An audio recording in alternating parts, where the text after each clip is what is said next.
Halo teman-teman, salam sejahtera untuk kita semua dan semoga Anda bersama keluarga baik-baik saja.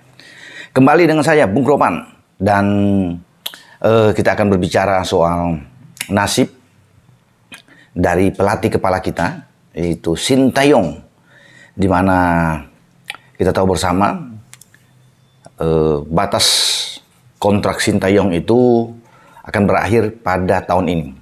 Tepatnya di bulan Desember 2023. Berarti kalau kita lihat masih ada 10 bulan ya, atau mungkin bisa 9 bulan ke depan.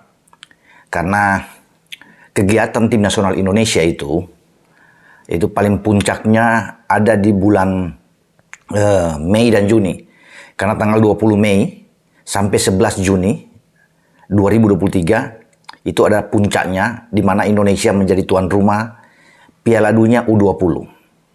Dan Sintayong ini akan membesut ya, Muhammad Ferrari dan kawan-kawan untuk tampil ya, di Piala Dunia. Nah, ini tentunya ada target khusus bagi kepengurusan PSSI yang baru, di mana juga kita tahu Erick Thohir sudah menjabat sebagai ketua umum terpilih dalam Kongres Luar Biasa atau KLB pada 16 Februari yang lalu.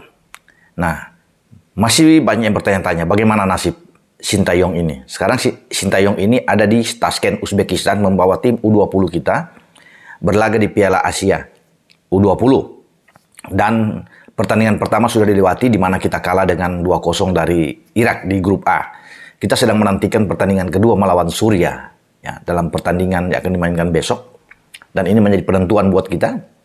Seri apalagi kalah peluang kita akan tertutup. Apalagi kita pertandingan terakhir akan bertarung melawan Uzbekistan tuan rumah yang lebih diunggulkan.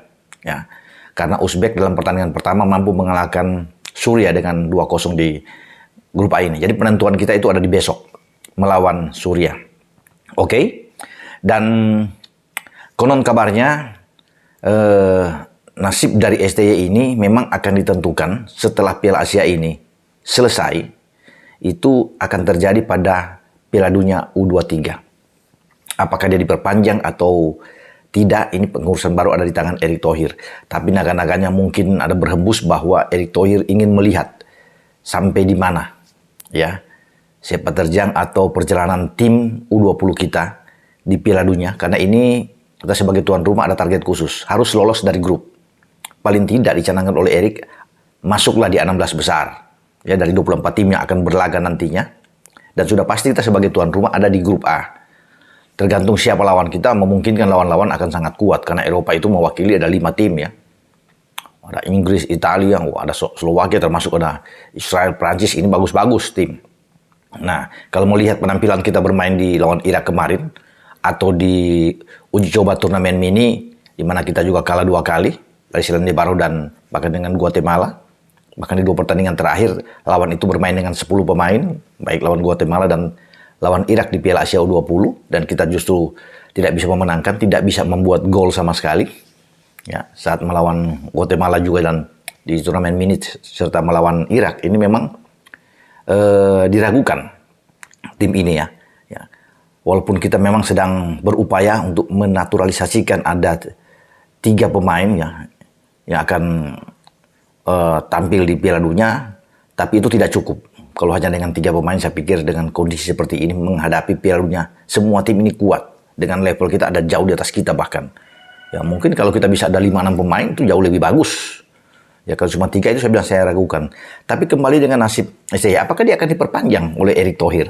Erick Thohir tidak menjamin, tidak mengatakan serta-merta bahwa saya akan memperpanjang ketika menjadi ketua umum. Tidak, masih digantung. Makanya ini menurut saya di ujung tanduk. Erick akan melihat sampai di sini. Sehingga banyak yang berhembus bahwa STY itu akan diganti. Apalagi kalau gagal total ya. Di Piala Asia gagal. Ini juga menjadi satu ukuran evaluasi bagi kepengurusan PSSI. Karena kan memang bagus. Ada berproses ya. Untuk setelah dia datang di 2019 itu Desember. Untuk masuk. Nah, sampai saat ini memang masyarakat pencinta sepak bola belum melihat ada prestasi apapun yang diberikan oleh STY. Itu yang menjadi kenyataan. Tetapi berproses tim ini baik, mulai bagus, ya itu sudah terlihat memang. Dia membangun tim ini yang Oke, sehingga banyak yang melihat bahwa harus diperpanjang. Ketika masih di pengurusan dari Muhammad Iriawan, STY ini harus tambah, ya minimal ada 4-5 tahun ke depan, sehingga berkesinambungan lah apa yang dilakukan saat ini dengan tim U19, U20, bahkan sampai di senior ini biar dipegang terus. Namun kan ada batas. Berbeda itu saya pikir. Dari kepengurusan yang satu dan sampai ke pengurusan Erick Thohir ini pasti ada pandangan, sudut pandang akan berbeda.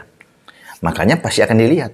Apalagi kalau gagal di Piala Dunia U20 di mana kita jadi tuan rumah, karena Erik sudah mengatakan kita harus bisa berprestasi, bukan saja menjadi tuan rumah yang baik, harus sukses sebagai tuan rumah, kita tidak memalukan di sini, ya sama seperti ketika mungkin dia memimpin sebagai ketua penyelenggara yang ditunjuk, ya untuk Asian Games ketika itu dan sukses besar di tangan Erik. Erik juga ingin seperti itu, bahwa Piala Dunia ini kapan lagi? Ini mungkin tidak akan datang lagi kedua kali ketika Indonesia ditunjuk sebagai tuan rumah.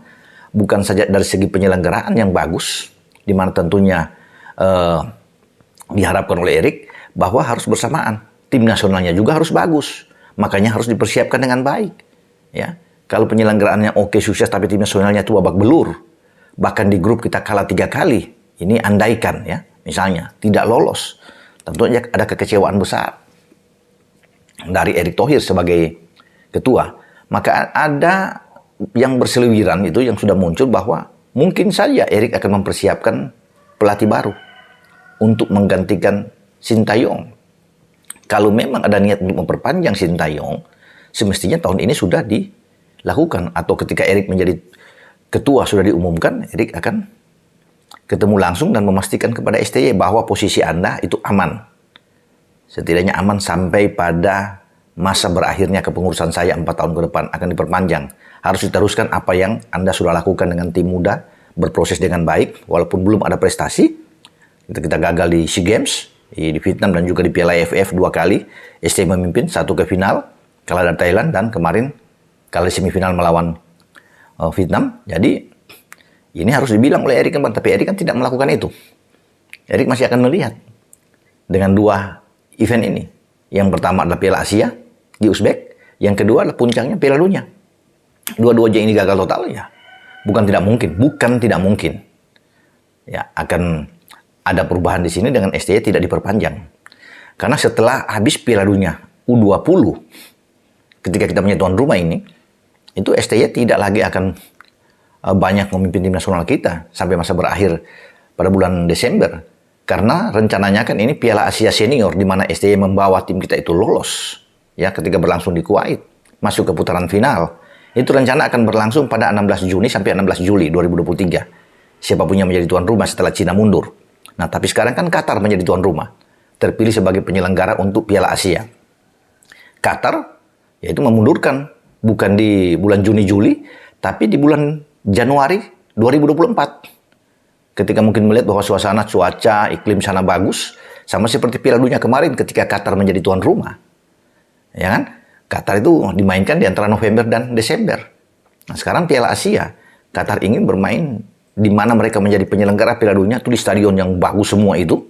Ya, mereka minta di bulan Januari 2024 dan ini sudah disetujui oleh AFC juga dengan FIFA karena AFC ini kan di bawah FIFA dan mereka menjadi penyelenggara. Dan STY sudah nggak mungkin jadi pelatih karena Desember sudah habis masa kontraknya. Ya, makanya di bulan Mei Juni ini harus habis-habisan STY untuk melihat membawa tim ini jauh lebih baik. Tentunya ini akan menjadi ukuran evaluasi dari kepengurusan yang baru. Baik ketua umum, wakil ketua umum dan para exco akan melihat. Mungkin saja masih akan berlangsung ya bahwa itu ada jadwal ya dari FIFA itu ada kualifikasi Piala Dunia 2026 ketika Amerika, Meksiko dan Kanada menjadi tuan rumah bersama. Bahwa mungkin saja sudah berlangsung babak kualifikasi untuk di zona Asia. Ini di antara bulan Oktober sama November kalau nggak salah ya. Ini masih kita akan lihat nanti. Nah mungkin saja di sini tim senior masih bisa ikut kalau STY masih diperpanjang untuk menjadi pelatih. Karena saya pikir pasti ada statement akan ada evaluasi dari kepengurusan yang baru di bawah Erick Thohir setelah Piala Dunia berakhir. Dan itu yang saya lihat, saya dengar, saya bisa mengamati bahwa mungkin saja ya nasib STY akan ditentukan di situ dan berakhir ini mungkin. Ya, syukur-syukur STY ini diperpanjang. Dilihat bahwa masih bisa untuk dipertahankan atau dicoba lagi paling tidak untuk 1-2 tahun. Misalnya, paling bagus kan ini agak panjang. Ya, di kepengurusan Erik 4 tahun ke depan sampai 2027 adalah STY di sana. Tapi kalau Erik sudah memutuskan harus diganti dan Erik tentunya ingin mencari pelatih yang oke untuk mengangkat tim nasional jauh lebih bagus. Bisa aja mungkin pelatih yang lebih hebat dari STY.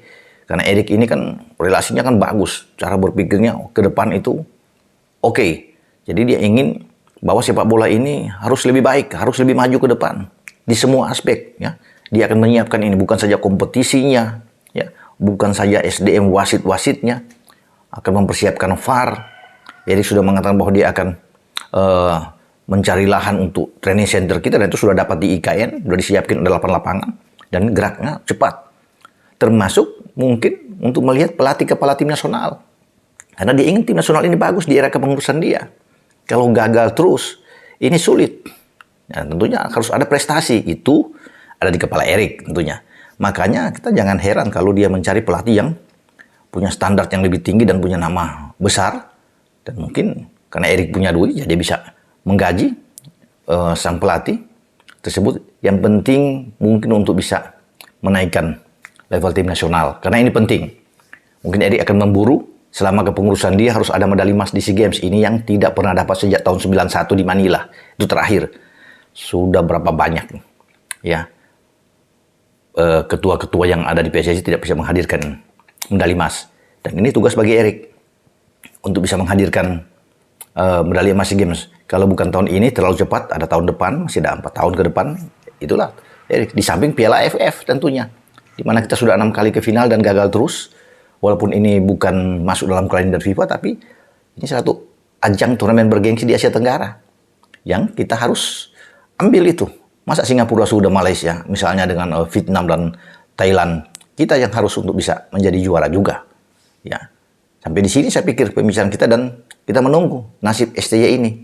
Ya, apakah dia akan selesai ya, dalam waktu cepat setelah Piala Dunia atau menunggu sampai Desember atau ada keputusan yang luar biasa dari Erik sebagai ketua umum untuk nasib dari STY. Bagi pendukung STY, bagi orang-orang yang sudah melihat ada berproses ini tentunya mengharapkan STY ini diperpanjang. Tapi ada juga yang melihat karena tidak ada prestasi ya lebih layak untuk diganti. Nah ini kan ada pro kontranya, pasti ada. Ya. Tapi semua ini berpulang terserah kepada kepengurusan yang baru untuk melihat. Jadi bola ini ada di tangan Erick Thohir. Ia akan menentukan masa depan Sintayong berada di tim nasional kita. Nah kita tunggu nantinya. Setelah di Piala Asia sampai di bulan Juni akan datang saat Piala Dunia berlangsung. Di mana posisi tim nasional kita. Ya. Kalau bagus lebih baik, saya pikir peluang untuk STY bertahan itu sangat tinggi. Kalau mendapatkan hal yang bagus, kita bisa lolos dari grup, apalagi kita bisa maju sampai ke 8 besar. Wah, ini top. Dan pasti akan ada penilaian khusus dari Erik terhadap Sintayong. Oke? Sampai di sini pembahasan kita. Ya, semoga dalam persiapan menghadapi Surya besok kita bisa mendapatkan hasil yang baik, ya, yang maksimal. Ya, jangan sampai kita kalah lagi. Kalau kita kalah lagi sudah habis, pulang angkat kopor. Ya, sambil menunggu pertandingan lawan Uzbek. Sampai di sini dengan saya Bung Ropan. Ciao.